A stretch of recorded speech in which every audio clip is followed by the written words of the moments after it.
Heat check. Basketball, basketball, college.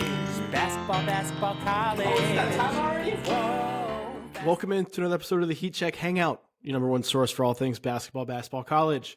I'm your host, Brian Ralph, joined as always by my co-host, Connor Hope. I say always, we've done a rotating cast on the Hangout as we've gone through the conference preview series, but today we have reached the best conference we will preview with the Big 12. It's been the best conference in the country for the past decade or two now. And Connor, as we dive into the Big 12, there's no better place to start than with Kansas. Preseason pick to win the league for the up-team time under Bill Self, picked as the preseason number one team in the AP poll. For all intents and purposes, this is the team to beat, not just in the Big 12, but nationally. Are they that for you? In the Big 12, for sure. I mean, you look at the next teams up, Houston, I think they're going to struggle a little bit when it comes to just adjusting to the Big 12 game. And then you've got Texas. Like, I really like Texas this year. I think they're probably on the same level as Houston, just a team that might be a step behind. And Baylor, again, is another team that I think is looking to compete, not necessarily compete for a title. So I do think it's Kansas's to lose. On the national scale, I have them third. I have Duke, Purdue, Kansas. Any way you have those three, I mean, and even throw Michigan State in there, like any way you have those four, I don't think is wrong. Like, there are reasons to have them all at number one. There are reasons to have them all at number three. So,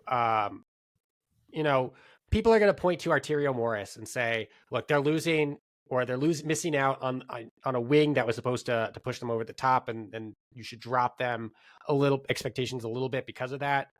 Look, they were going to be good on the wing regardless of whether or not they had Morris, right? You've got Kevin McCullar probably going to be playing the three when he's not playing the one. Obviously, DeJuan Harris is going to be their starting one, but you can see McCullar playing the one when he's off the floor.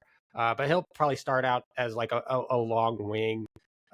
They could run small with, Nick Timberlake, or run big with, you could even see, Furphy or Braun play that three position. So I like their roster even without Morris. And I think that given what they have and who they have, right? Given the DeJuan Harris, KJ Adams, Hunter Dickinson trio that's going to headline this team, like, that's as good a trio as there is in the country.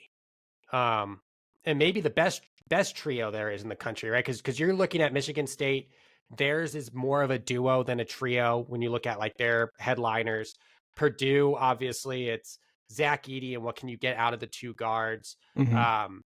Duke, they have probably more than a trio, but a lot of them are freshmen. And so if you're looking at like a trio for Duke, it's Proctor and Filipowski and Roach. Yeah. So, I think if you're looking at a team of DeJuan Harris, KJ Adams, Hunter Dickinson, like, that is one of the best trios, if not the best trio in the country. And I like their depth. So give me them to win the Big 12, and give me them to be a Final Four national championship contender, which they are pretty much every year. But I think this year specifically, where the top, is it wrong to say the top doesn't feel quite as strong? And so, like, No, I don't think so. This Kansas team doesn't strike me as a team that 2, 3, 4 years ago were lauding as like they're, the favorite or one of the top two favorites to win a national championship. But this year they are, and I think pretty clearly are one of those top three teams to win a national championship. So, yeah, I mean, I think they're going to be really good. I'm with you. They're number two for me behind Duke. Has nothing to do with Kansas, more so of how good I think Duke can be with some of those depth pieces, those freshmen you mentioned, and a leap that I'm expecting Tyrese Proctor to make. It has nothing to do with this Kansas team. I think this Kansas team is going to be very, very good. I have them in the Final Four playing for a national championship. Again, to your point, yeah, I don't know if I would put this Kansas team ahead of the one that won a national championship 2 seasons ago. I don't know if I would put them ahead of the Kansas team with Dotson and Azubuike that would have been the number one seed going into the 2020 NCAA tournament, right? But they don't have to be. They had just look at this landscape nationally. Yeah. There aren't many proven commodities, and there are certainly questions with this Kansas team. The new pieces that we mentioned, shooting depth looks like it could be there, but you're relying on some freshmen and younger guys to step into roles, so that's a question too. And not having Morris from an on-court perspective hurts that in a way that you were kind of counting on him to do. So like there are questions, but we know what Hunter Dickinson is. We know what DeJuan Harris is. We know what Kevin McCullough is. We know what Bill Self is. That's the best coach in the country who has a lot of talent. And we saw Kansas play this summer or in their foreign tour. I was incredibly intrigued by what we saw with the Hunter Dickinson KJ Adams duo. They were running a lot of short pick and roll into a lob. We saw them space the floor. Dickinson obviously can make a three, has done that throughout his college career. KJ Adams showed a renewed ability, or I guess a new ability, to stretch the floor and at least be showing a willingness to shoot from three. Made a couple, if I'm not mistaken. And that's going to be an issue. And if Kansas does struggle at any point or gets beat, it's going to be because there's some spacing issues or they struggle to shoot. But from a talent perspective and an experience perspective, there is a lot to like about this group. Any negatives are just going to be us picking apart different things and parsing things, judging them at a national championship level. Because looking at the rest of the Big 12, I think they're the clear favorite. Yeah. My question for you, I think, is more, what do we think Bill Self, and I know we've seen a bit of it on the foreign tour, but like, what do we think Bill Self is going to do season long with Hunter Dickinson? Because the Kansas teams that have made Final Fours, won national championships, all had traditional low post bigs. Mm-hmm. They could stretch, Azubuike could stretch the floor out to like the elbow sometimes, but like none of them were on the same level as Dickinson was at Michigan, where like there'd be times where he'd just sit in the corner and get open threes or shoot threes. And he did it at a high clip, 42% from three last year, or high efficiency at least. And is that going to play into what Bill Self wants to do? Because when we've seen him run without a traditional low post big on the court for most of the game, that's when they've struggled. And I feel like that's where the biggest source of conflict might come with this team, is because I really do think that, Dickinson in the low post is still great, but does he want to stay in the low post as that traditional Kansas center for the 35 minutes a game he's going to play? Who knows? And I'm sure Bill Self's thought this through, and we'll see Hunter Dickinson stretch the floor at times. It's just a matter of, will he do it as often as he did at Michigan, or will he be more of like the, if he plays, I don't know, out of every 100 offensive possessions, he's on the perimeter for like 10 to 20 of them. Yeah, I think one of the more intriguing, very minor storylines to watch this season will be the Bill Self Hunter Dickinson dynamic. Dickinson is not somebody who is shy about sharing his opinion, which happened after Kansas was named number one. I kind of came out with some brash comments there. I know there's going to be a point of friction between them this season where, kind of to your point, Self wants him to do certain things. Dickinson wants to play with some more of the freedom he had at Michigan. And I'm curious to see how all that goes and ends up, and how quickly that gets resolved. But it'll be interesting to see. This Kansas team certainly has the pieces to win another national title. It's just a matter of putting them together and seeing if they can reach their full potential and what that level looks like.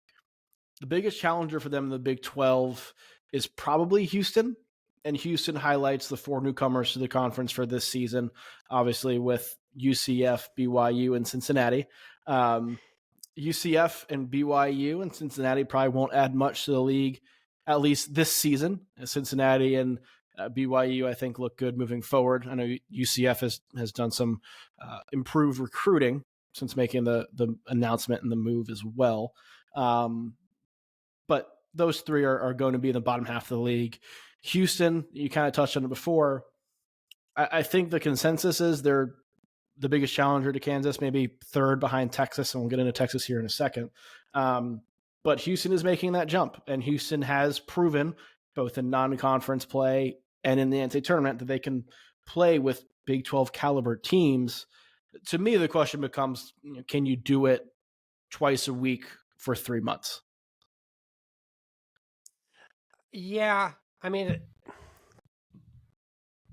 look, I think that's true, but I also think that comment might be a little bit overblown. Yeah. And the reason why I say that is, first of all, they're going to be led by Jamal Shed, who's an excellent point guard, and LJ Cryer, who has competed in the Big 12 twice a week for 2.5 months. So they're going to be led by guys who've been there. Obviously, Kelvin Sampson has been there, done that, coached teams that have competed at a high level twice a week for 2.5 months. And like, yes, you have to compete with the Big 12 teams twice a week for 2.5 months, but they also have to throw you onto their schedule. There you go. While they're competing with each other for twice a week for 2.5 months. Look, no one's expecting Houston to lose one game in conference play. And so, yes, they can't do what they've done win-loss wise, competing twice a week for 2 months, but they fit right into the Big 12 mold, which is we are going to play elite defense. We're going to base our teams, basically most of them base their teams around guard play, and have some really good forwards on the roster to kind of help with that. But I mean, if you look at the top teams in the country outside of Kansas this year, most of those teams like base their attacks out around the guards. And so when you have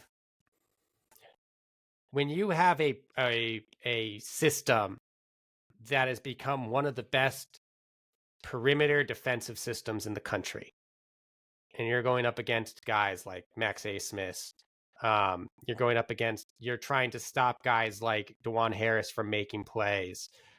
You're trying to go up against, Jaden Nunn, Ray J. Dennis, who, again, they need to prove that they can compete at that level twice a week for 2 months.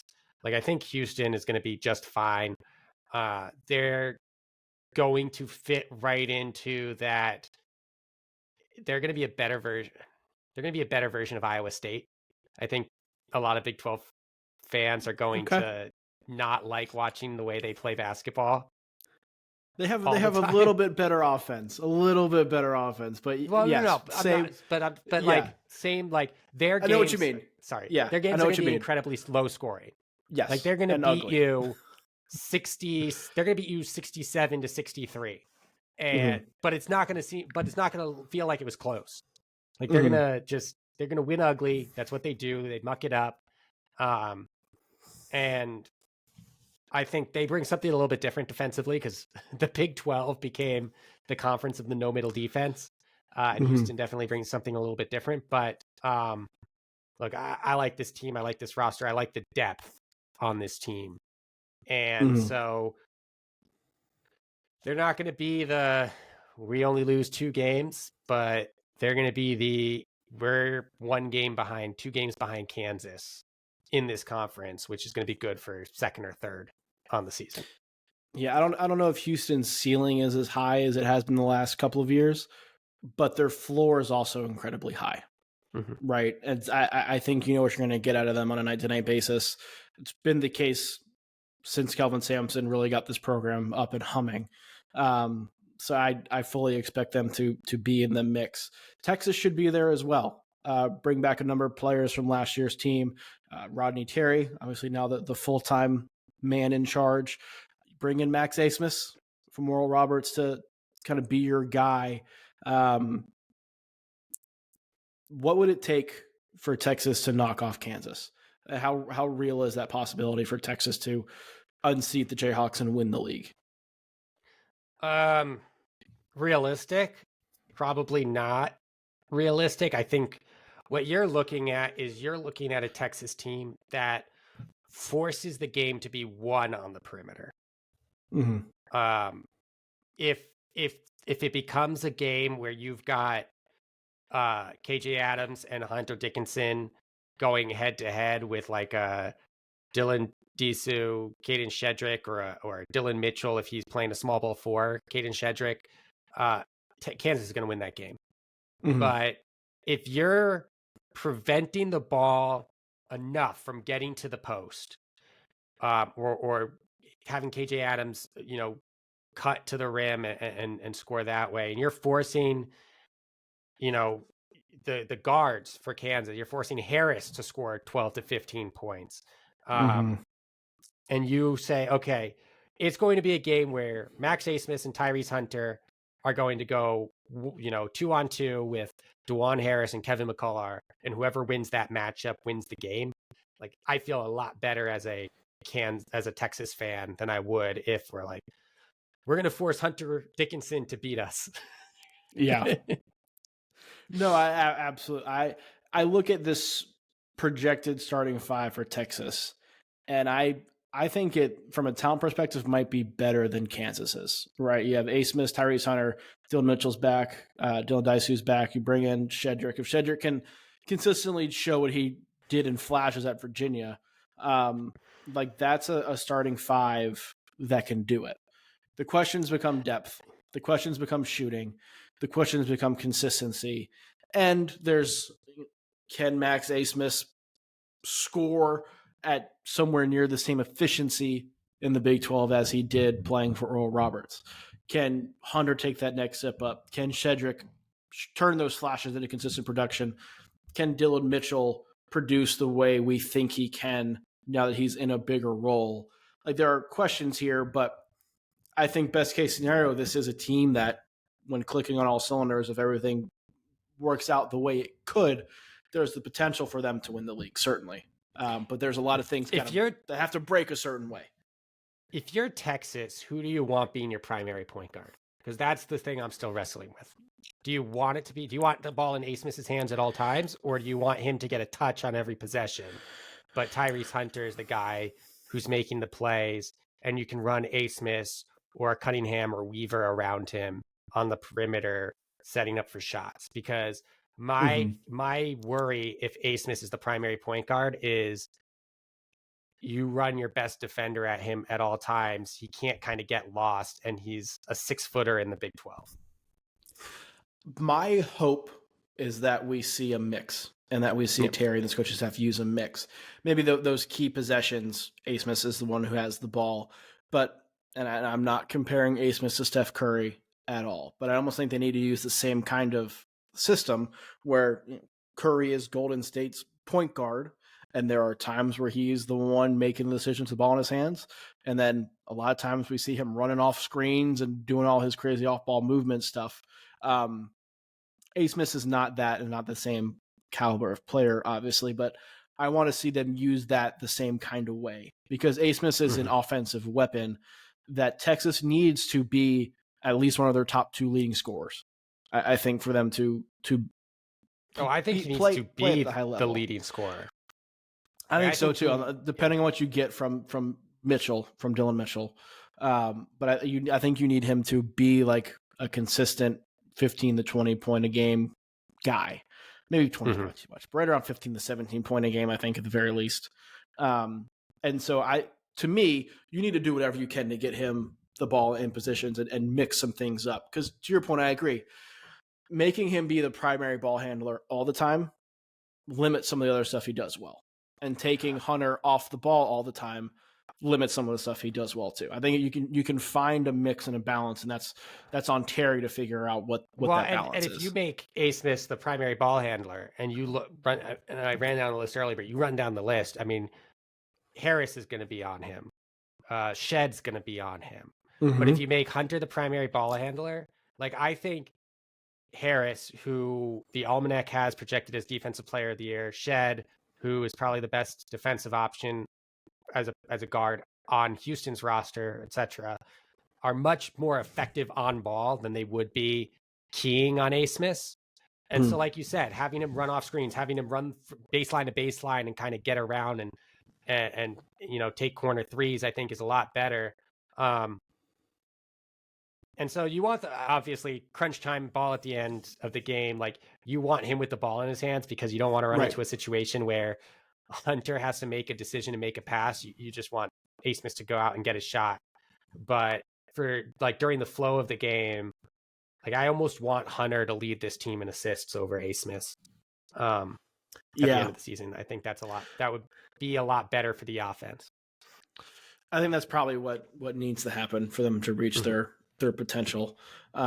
Just because Hunter, at least at this point, hasn't still developed a consistent perimeter jumper, which limits him offensively. I think there's a bit of a gap between those two and the rest. Kansas State might be the most interesting team in that next year two of the Jerome Tang era.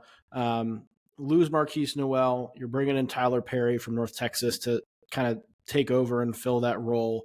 He headlines a good transfer class, certainly. Kansas State certainly outperformed expectations. I think everybody's expectations in a big way last year. We're very close to making the Final Four. I want to say, can they repeat that? Because that's I don't think that's necessarily fair to Kansas State and Tang, but can they crack this next tier and be a threat in the conference title race, or are they taken looking similar to kind of the way they did last year before Noel got hot and they went on that run in March? I think it's more of the latter. I think so too. I think people are going, and I think it's unfair to Tyler Perry to compare him to Noel, because I think Noel was such a lightning in a bottle thing. Like it's really, really hard to replicate that. And Perry's an excellent shooter, but he hasn't been the same facilitator that Noel was last year. Right. And so you can kind of play him to score. And I know that was the big thing about Michigan State versus Kansas State, where Michigan State played Noel to score, and FAU, the reason they won was because they played him to pass. Like they forced him to score. They said, "You're not going to make plays for others. We're playing you to pass, or we're anticipating the pass. We're making you score." And I don't think the number two behind Perry is quite as good as Keontae Johnson. Like I really like Arthur Kaluma as a talent. I think he's a really good forward and will be a really good forward in this league. He's not Keontae Johnson, and he can't go on the same types of runs that Keontae Johnson did. So, look, I think they're fourth or fifth in the Big 12. I think they're still really good. They're going to be a really good seed in the NCAA tournament. But outside of Perry and Quest Glover, you don't really have like an elite shooter on the perimeter, proven shooter on the perimeter. And, I think the starting lineup's not quite as good as it was last year. The depth isn't quite as good as it was last year. They're going to win purely based on the style of play and the type of guys that Tang looks for, which is kind of like win against all odds, try harder than the other team, etc. So like they tied for third in the Big 12 last year. I think fourth or fifth in this Big 12 is pretty dang good still. Yeah, they're a top half team. I think you could put them in top third, and that's a good spot for them. 20 to 23 wins on the season. I think there's the risk of last year's tournament run clouding everything else with this team when it comes to this season, because that's kind of what they're judged against. And because it happened in year one, there's an expectation of gradual improvement now. And there's a high bar you have to clear to improve on an Elite Eight run, right? to me, this is a team that gets in the tournament. Let's say is a 5 or 6 seed, maybe a 4 if things all break the right way, and then has like a Sweet 16 kind of ceiling. Maybe you're happy to win the first round, but you're not in the conference title race. You're safely in the NCAA tournament, and then you're just kind of hoping things break the way they did last year, which I think the only way Kansas State breaks through that and becomes the caliber of team that I think Kansas State fans are thinking and hoping they will be is if Tyler Perry becomes an All-American. And that's certainly in the realm of possibility, given Perry's skill set and what he showed at North Texas, what he did against the better teams that North Texas played. Because yes, Conference USA competition, right? There's you'd think will be a difference moving up a level, but his numbers were the same, if not better, in the games that North Texas played against elite competition. Whether that was a Big 12 foe, another power conference foe, his numbers improved almost. So I expect him to be a major factor, but he's going to need to be like one of the best players in the country if Kansas State is going to improve on last season. He's not putting up 19 assists in a Sweet 16 overtime game. Like that's like right. That he can score and he'll have highlights, but Noel's playmaking and your point about Keontae Johnson is I think well taken too, because he became an afterthought given the Marquise Noel show, but that guy was SEC preseason player of the year. He could go get you 20 when he wanted to, almost. Like, was he was the leading scorer, I think, on the team out that year for Kansas State, right? Was he? I think Noel ended up that way. Oh, did he? I'm looking it So up right quick now. Google search, sure. Yeah. Great podcasting. Noel was 0.2 points more than Keontae. 17.6 versus 17.4. Yeah, so like that's the Perry for Noel kind of swap has been mentioned and is fair, but you're not replacing Johnson, who shot over 50% from the field, shot over 40% from three, averaged nearly 17.5 per game, right? Like that guy isn't there, I don't think. So no, we'll see. We'll see. I'll ask you this: if Tyler Perry was 6'2", do we have these same conversations about him replacing Noel? I do, because I think it's lead guard for lead guard, and the way he ran in North Texas's offense was similar in the sense it was him doing everything. His usage rate was so high. Like I think that's the parallel, and they're like, oh, they're both short. It's great. It's just so let's move to Baylor, because Baylor I think is in that mix as well. Before we kind of there's one other team I'll throw in here that we'll get to in a second. And then we can rapid fire the rest. Baylor, to me, sell me on Baylor. Sell me on why this Baylor team is going to return to form from 2 to 3 years ago, and why they're a lock to be a top 5 team in this league. Scott Drew, I think, would be number one. I have bought in. I would say he is now the third best coach in the Big 12. Sure. But I mean, he's behind two coaches that are Hall of Fame caliber in terms of the teams they have put on the court and the accomplishments they have had as coaches. Yes. I needed to choose my words wisely when talking about the two coaches ahead of him. But look, I think they have some pretty interesting players. As long as he can stay healthy, I like Chama Chachua as a 5. I think he can go up against pretty much anybody, at least on the defensive end. As a 5, his offense is severely limited, but I think defensively he's still pretty good. I still like Jalen Bridges, and I think Okay. he's not going to have some of these.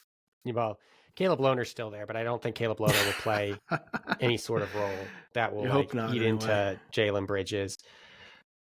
But look, I think they're going to have one of the best shooting starting front courts in the conference, and that can't be discounted. And so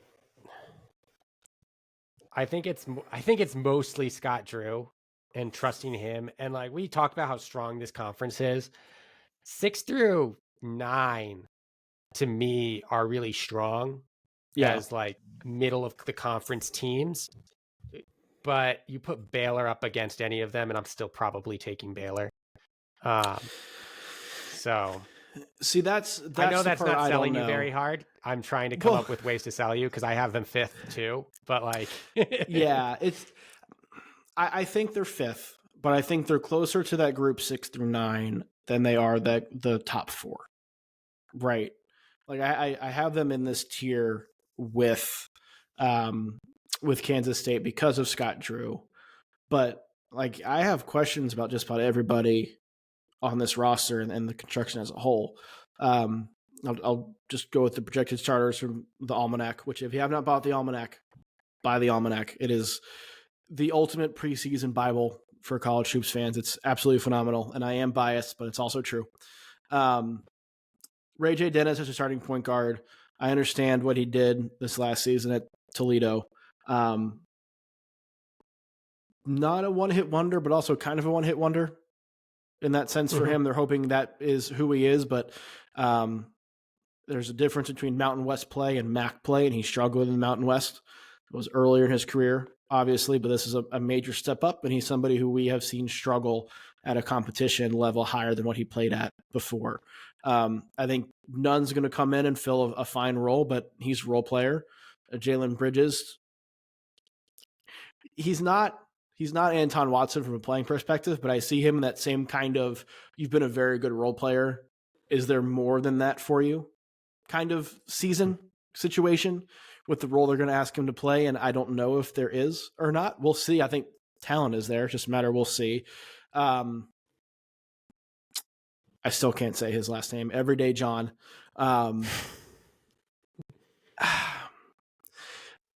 Pre-injury, I would be with you on that he's the perfect 5 for this group. I don't know, and it kind of sounded like last year when he came back for Baylor. There are major questions if he'll ever be able to get back to that level. So if you're getting the shell of him that we got last year, it's certainly still fine, but he's not like a huge added bonus. He's just a fine player. So then you're putting a lot on Jacoby Walter to be everything. It's not too dissimilar from what we saw with Keontae George last season, and it ultimately couldn't hold up, and defensively they were a mess in the backcourt. There's questions in youth on the bench as well. There's enough talent here, and I trust Scott Drew enough to figure that they're the bottom's not falling out or anything like that. But I am a lot more skeptical about this Baylor team than I have been in probably 6 years. Yeah, no, I think that's fair. I think where I have Baylor at the top of that next group and probably have a gap. I mean, it's Scott Drew, but it's also you look at the 4, let's call it 4 teams in that tier, right? TCU, Texas Tech, Iowa State, Baylor. You can throw Oklahoma State in there. I think the argument's the same, is that only 2 of those teams, TCU and Baylor, have a guy, whether you want to call it lightning in a bottle or not, have a guy that has been the guy on an offense on a team before. The rest of them have all had players who be solid double-digit scorers, could be role players, but haven't been the guy. And TCU, I have similar questions about Jameer Nelson that I have about Ray J. Dennis. And if I'm putting Jamie Dixon up against Scott Drew, I'm picking Scott Drew 9 times out of 10. So that's where I have Baylor at like that 5th team. But I mean, I like TCU's roster kind of. Texas Tech is intriguing. I'm not as sold on Texas Tech as I think a lot of people are. And then Yeah. I will never pick Iowa State to do anything good in the Big 12. Well, let's jump to TCU before we continue our Iowa State slander that we have come to know and love this podcast by.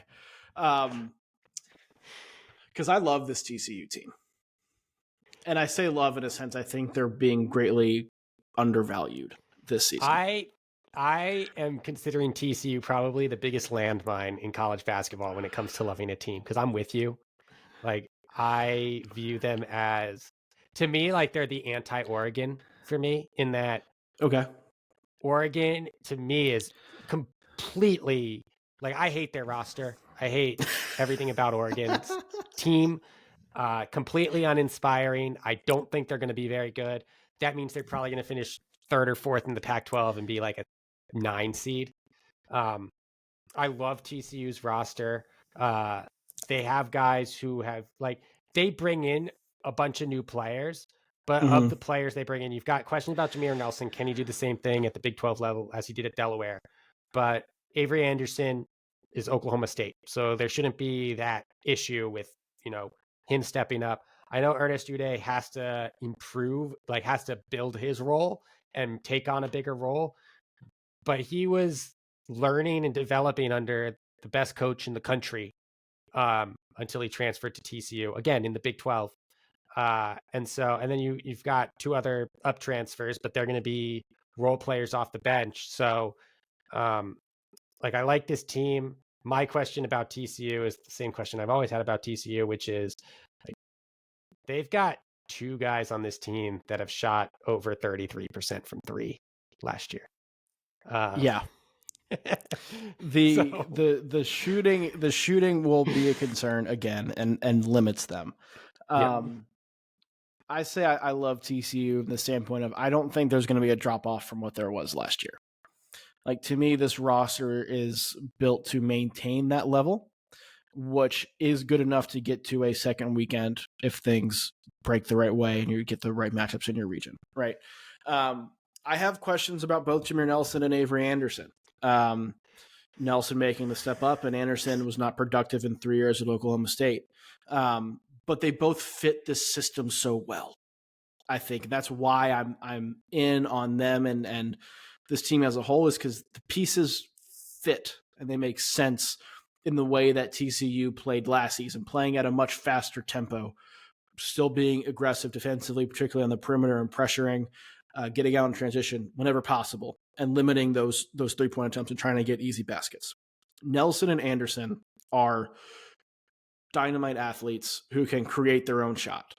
Anderson, I'm going to count last year's horrible shooting, which are a bit of an outlier for him. His numbers his freshman and sophomore season were much, much better and much more efficient than they were last season. I'm going to blame that on Oklahoma State's terrible offense and their just terrible lack of spacing and lack of structure and lack of creativity. I believe that he's going to have a lot more freedom in this system, and he's going to get out and run a lot more, where he'll be able to use his elite athleticism to his advantage. Nelson, the same kind of way. He can create off the bounce too. He's the guy who you're going to go to, him and Emmanuel Miller, when you need a bucket. And to have 2 of those guys, well, 3 of them if you count Anderson too, is huge. Uday down low, I know, coming from Kansas, he's still kind of a question mark. But I don't think there's a huge difference in what he will give you or can give you and what Eddie Lampkin did last year. Right? We were all expecting Lampkin to take a big step forward, and he was okay. But I think Uday has the potential to be better, and at the very least produce at similar clips. So I'm not concerned about a huge drop off there. There's a lot of depth on this bench too, and you need that to play the way TCU plays. You got Micah Peavy coming off the bench. Jacoby Coles was a great backup big for them last year. Cork stepped in as well. Then you have transfers from mid-majors, guys taking steps up. SM Mustafa from Coastal Carolina was a double-double machine there in the Sun Belt. He, again, step up in competition, probably not going to be the same production or efficiency, but that's a really good, skilled, physical big man to bring off your bench. And then Travion Tennyson, who transferred in from Texas A&M Corpus Christi, is a knockdown shooter. This is not a team that has those shooters, but he is one of the best shooters in the entire country. And so putting him in this system should help space the floor a little bit and give them somebody who defenses have to respect out on the perimeter. Again, I don't see any like superstar here, but I think they go about 10, 11 deep with high quality Big 12 level players. And to me, that sets a pretty high floor, even if the ceiling is not, Final Four or whatever. I think they're a top 25 team who will make the tournament with ease, and challenge for a top 5 finish in the league. Yeah, and they're long. Right. Like, I mean, you're gonna. I love Jameer Nelson. The idea of Jameer Nelson and Avery Anderson running like a true two. Like, I don't want Texas to run a true 2-point system. Like, I know you're going to give Yeah. A. Smith the ball. I really want it to be like Hunter's the point guard, A. Smith is the shooting guard. A. Smith can take the ball, have the ball in his hands at the end of games. Mhm. This Jameer Nelson, Avery Anderson duo, I think, only works if it's a two-point system. Yeah. Like, neither of them I would want off the ball. So I'd want them to use kind of like they play off each other. Whoever has the lane takes it. But like Chuck O'Bannon, Emmanuel Miller are both 6'7", both really long, both experienced. And then behind them, it's just like an army of 6'8", 6'9" guys that will come onto the floor and just it makes that defense so daunting, even though they're not running the same like caliber of defenses like an Iowa State or Baylor or Houston or Texas, and like you don't think of them as like this stifling defense. Having 6'8", 6'9" guys on at like the 3, 4, or even running, like a Micah Peavy at the 2, like that's going to be really tough, and it's going to create a lot of those situations where they do get the ball out in transition, and you can do something where you have like Trevion Tennyson running straight to his spot, and Avery Anderson or Jameer Nelson attacking the rim and having the option of either kicking it out or taking the layup. And I really do like that. I agree with you. I think there's something to be said about not being sure that they have any one guy who can, like, you put the ball in his hands and he can do something for you. Because I don't think Miller is the type of, like, he's going to score a lot and he can score from anywhere on the floor. But I'm not sure he's the guy who's going to take the ball and make a bucket himself. And so it's probably Jameer Nelson at that point. And that's where the question marks come about his step up in competition. Yeah. Well, we'll do rapid fire here for the rest. But before we really get into that, I'm sure you have some words you want to share about West Virginia, and why they're the favorites to unseat Kansas and be a dark horse Final Four team. I am so happy people are finally on board. The West Virginia transfer class is not as good as everyone thinks it was. The winners of the offseason until it comes time for the actual season, and then we all settle. It's almost to the point where I want to say people are overreacting. Like, I know, and I love Jamie, but like him having them, I think like Jamie 10th Shaw, 10th or 11th in the conference. I'm like, okay, that might be a bit of a stretch because the 3 other newcomers besides Houston are all going to really struggle in year one. But first of all, I don't think Raekwon Battle gets a waiver. Yeah. And he's probably my favorite transfer in this class. So not Kirk Risa? No. It goes Raekwon Battle, Jesse Edwards, throw Slazinski in there. I still think Jose Perez is going to do more for West Virginia this year. Oh, no. So, no. In all seriousness, though, I think if you don't have Raekwon Battle out there, you don't have, I think, a guy who can score it from 3. He can get downhill. Kirk Risa needs to settle down. Like, there's no Eric Stevenson season for Kirk Risa. Like, he needs to be. To be fair, we didn't think there was an Eric Stevenson season in Eric Stevenson. That's fair. He needs to be someone who can dish it out to everybody. I just don't know what they're going to do on the wing now. Like, if they had Raekwon Battle, and I thought that he was going to be available to them, I'd feel a lot better. And again, I think Jose Perez is a decent addition by subtraction. But you lose 2 fifth-year guys and no clear guy to replace them. I'd probably put them 9th or 10th in the conference, or 10th or 11th, I guess. I don't know. Maybe Jamie Shaw was onto something. I'd have them probably behind in that Oklahoma State, Oklahoma category. And Cincinnati would probably be there too. So I don't know, 9th through 12th, but we were talking about them as like a top 15 team in May. Not us. Others were, not us. But we, the collective we, them in Maryland. Man, how the times have changed. I might still, I believe in Maryland. Third best team in the Big Ten. Riley and I discussed them on the Big Ten podcast. We like Maryland, but I mean, at least more than West Virginia. But they were also like talked about as like top 5, top 10 in April, May. Again, not us. Not us. So, no, I think West Virginia is going to be, again, okay. Yeah. Shout out Jamie Shaw. Love you, bud. You brought up Oklahoma State. Who finishes higher? Oklahoma State, probably.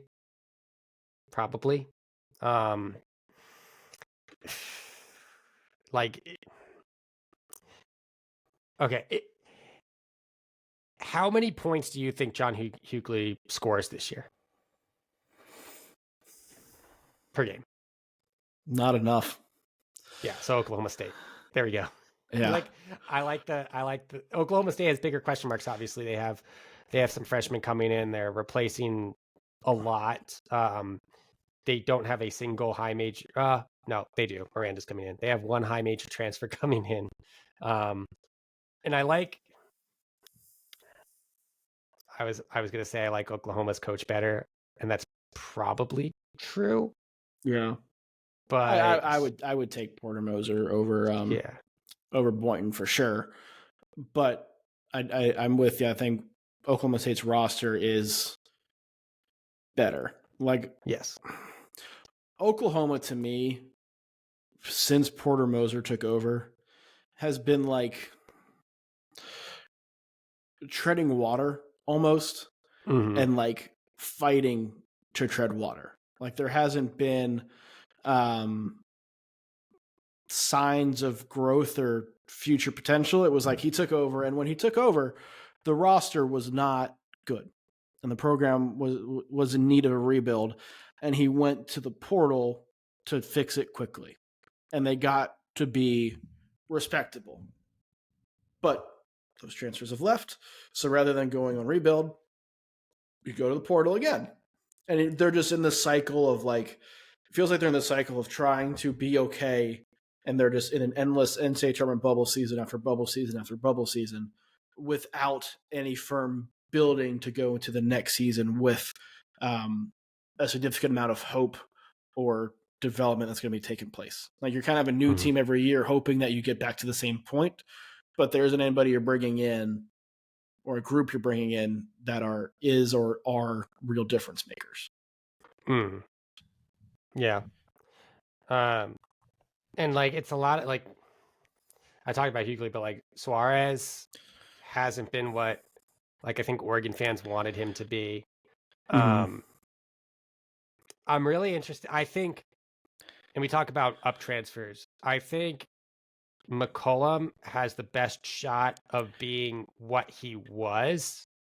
I like him a lot. I liked him a lot at Siena. His issue is just staying healthy. When he's healthy, like, he's a dynamic guard.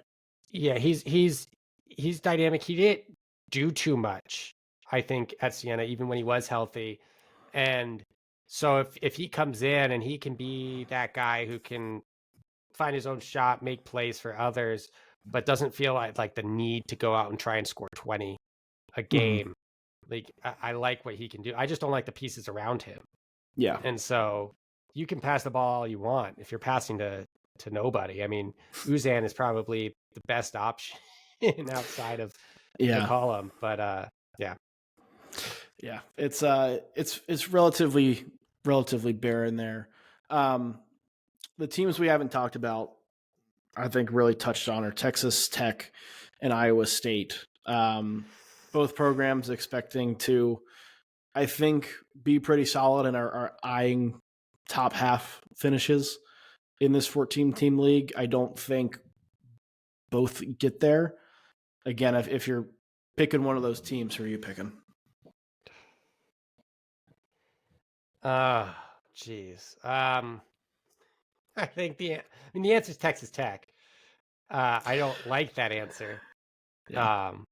But like Iowa State last year was excellent defensively, awful on offense, and you got just enough from like Holmes and Kalsher offensively to win some games and finish 500 in the league. Texas Tech, on the other hand, I think you can say a lot of their issues stemmed from their issues. Their issues in the locker room. I don't think that's going to be the case this year. I like McCaslin as a coach. I don't necessarily. I mean, the player that they lose that I think would have done the most for them this year is probably Jalen Tyson. I really like Jalen Tyson as a player. That's why I'm so high on Cal. But I mean, you bring it like Toussaint.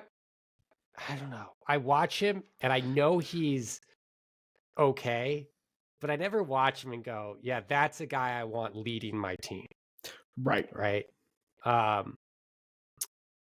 Devin Cambridge, pretty good. Not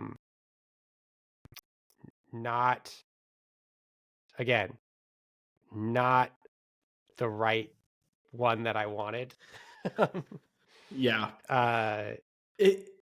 To me, it feels like this team was thrown together and there isn't necessarily a real plan. Like, to me, it's McCaslin needed to come in and said, who's our best player? Pop Isaacs is our best player. Let's build a roster that fits Isaacs. Because I think Isaacs, even on this roster, is the number one guy. It has the potential to be, for sure. It has the potential to be. And I think you put together a roster that doesn't support that. Like, right. Cambridge is going to want to be the number one guy. I'm sure Toussaint left Iowa. West Virginia. Then Iowa, then West. Both places. Right? Iowa, then West. Yeah. Iowa, West Virginia to here. To be the number one, like to be the guy. Like, I don't know. Like, to me,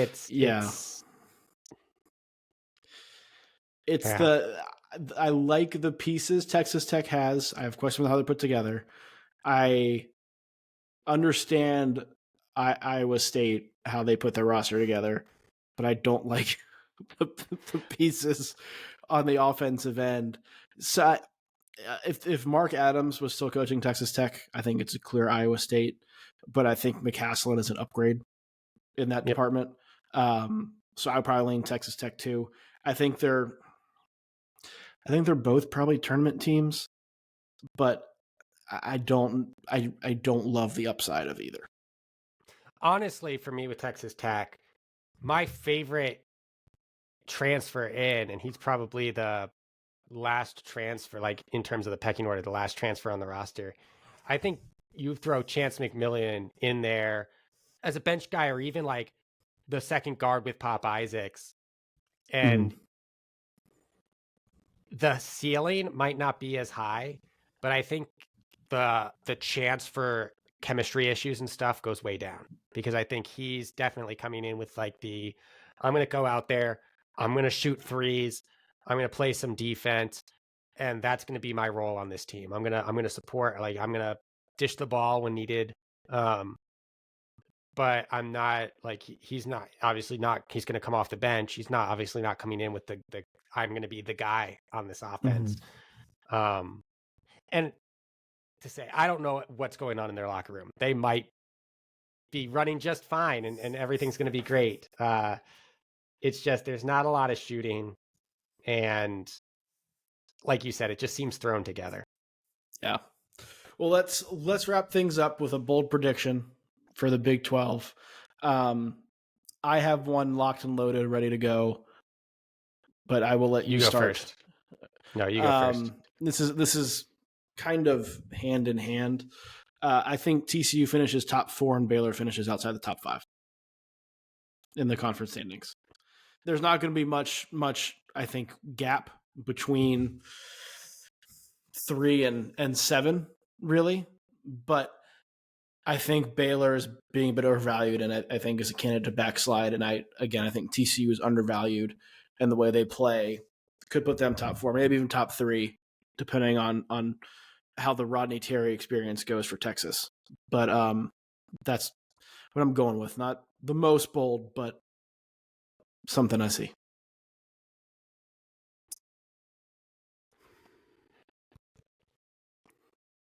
Okay. I think KJ Adams wins Big 12 Player of the Year.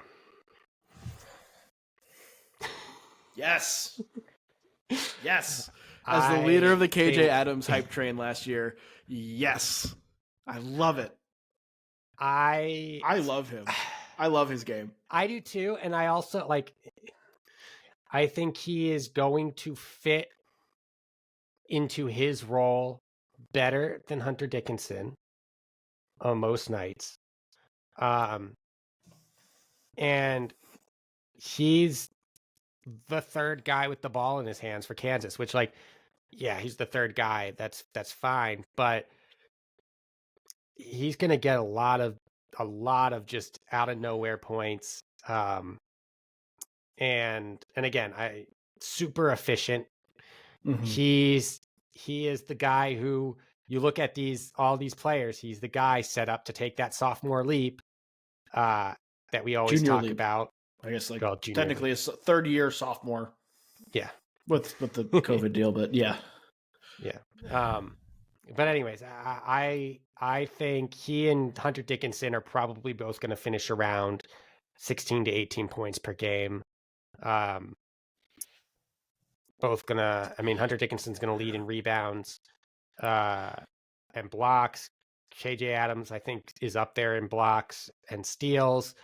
KJ Adams is going to be more efficient, and I think there is a chance that the Hunter Dickinson at the 5 experiment doesn't work out. But yeah, if you want to see all the ways you can impact the game without dribbling the basketball, KJ Adams is going to show you all of those ways this season. He kind of did last year, but from what he does defensively, he's quick enough to switch on to smaller defenders on the perimeter. He's very strong, can handle guys in the post. He's a good rim protector with his leaping ability. He has the ability to do everything on that end. Offensively, if he has added that 3-point shot, and it wasn't just something that was flashed during their foreign tour and is never to be seen again. He is somebody who obviously can do what he wants to around the rim with that leaping ability. If he can knock down the 3, expand his range, he has shown a great feel for the short roll in the pick and roll, where he'll catch the ball like high in the paint on the free throw line. Mm-hmm. He's got a good floater. He's worked in some lobs to Hunter Dickinson and some of the work they've done there with his passing. He's not somebody who can really handle the ball, but he, at his best, impacts the game at a high level every other way. And you mentioned efficiency. I think he's the most efficient with his movements and possession as anybody in the country. I would not be surprised if we saw, and Hunter Dickinson can still score 17, 18 per game, but I would not be surprised if we saw KJ Adams have Jalen Wilson type numbers at the end of the year. Pass the ball, 7 to 8 rebounds a game, 18 to 20 points, and playing probably a little bit better defense than Jalen Wilson. So I really like KJ Adams. I think player of the year is coming from this Kansas roster. It's just a matter of who it is. But what I've seen from Hunter Dickinson, call it fuel to the fire, call it whatever you want, but like I think he's going to be keyed on so much by opposing defenders. DeJuan Harris obviously is going to have the ball in his hands at all times. Kevin McCullar's, he's just not that guy. So give me KJ Adams winning Big 12 Player of the Year. I love it. That is the perfect bold prediction to end this episode on. Thank you for listening or watching if you're watching on YouTube. If you're not watching on YouTube or have checked us out on YouTube, make sure you do so. Follow, subscribe, like, do all those things that every podcast tells you to do. Our conference preview series will roll on. Do not know where we're going next, but that's the fun. It's the surprise. I think we only have a couple left because the season is not too far away. November 6th is coming very, very fast, and we can't wait. Make sure you guys stay with the Heat Check Hangout and obviously heatcheckcb.com throughout the entire season. It's going to be another fun one. For my co-host Connor Hope, I'm Brian Ralph. Thank you all very much for joining. We'll talk to you again next time. Basketball, college. Basketball, college. Oh, is that time already? Whoa, basketball, college. Come on. Basketball, college. Oh. Basketball, college. Whoa, basketball, college.